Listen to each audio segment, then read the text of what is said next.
Alright guys, so here we go. 100mm 2.8 Canon lens. Great versatile lens, especially for product photography. So you can see here I used it for a project we did with Cigara. They wanted some images for their website, and I think eBay has product images. So you can see here the lens is great for this type of work. It gives you great color rendition, and the detail is quite immense. So you can see there, I can see the actual details on the atomizer there, like the millimeters that the canister holds. But yeah, so all you do is play with the settings. But 100mm, you'll notice each of the images actually has that same form factor, so all of them have the same rendition. So now the sizing of the actual product looks better, because if you had a zoom lens, for example, you'll zoom in and out, so sometimes that plays with how the item looks, but you want a true reflection of the actual item. They're on white background, so it can be hard to work out how big they actually are, but they do use on their website a little scale where you can actually see the measurements. So here you can see individual items on white background. This is foam core on the base I used, and a lot of the silver goods that they use for atomizer upgrades. So this is the type of photos you can get with a 100mm macro lens, and it's great. It comes into its own for this type of work. So here's some actual ones from food. So this is like for Instagram dessert parlor and their website as well. So here you can see drinks. All I've done is use a simple flash setup on a tripod, bouncing off a foam core card in the back.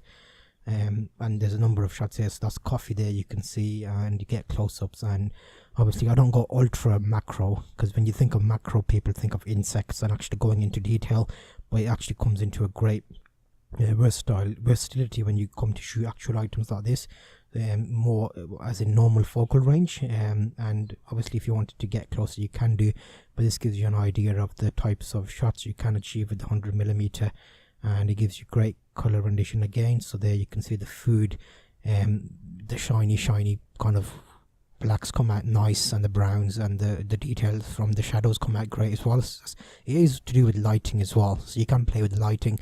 But overall, if you're doing photography and you want to do food or a mixture of different things, this lens is going to be one of the good ones to have. You could easily go without it, but when you see photos like this and you're achieving the regular consistent shot, then it actually comes into its own, and it can be handy to have in your kit. But yeah, so you can see with the details here, this actually is used for fashion photography as well. So product shoots and material. So this is actual bespoke fabric that I wanted to do a shoot for. They asked me to do it, and these garments can go up to $6,000 each. So obviously they want the best shots on the detail of all the intricate stitching and work there. So these are all snapshots for their social media, and you can see you can't show the full actual garment, because people tend to copy the designs, but we do little snippets and shots just to show details for customers who can inquire to the shop directly and get obviously the full image or the sizing requirements for them. But again, you can see here this macro lens gives you that same feel and that look, and you can actually play with the lighting again. Here I was using the normal Canon 550, I think it was, or it's a Mark II, Canon 5D Mark II. I just had a bounce flash set up on the ceiling, so it's just bouncing off the light. And because there's 2.8, you can easily get all the detail and color kind of rendition on that. So yeah, that looks pretty nice there. You can see I can zoom in. These are low res, and the compression on YouTube as well. And again, you can use this for a portrait lens. So here's some shoots I did for Ooz's Couture fashion blog lookbooks, and you can see here the details there are quite good. And obviously if I zoom into the eye, you'll see how much detail you can achieve with the macro lens, and obviously the color there again coming out lovely. And there's some wider shots. So just because it's a macro lens, you don't have to use it for macro, you can use it for portraiture and other things as well.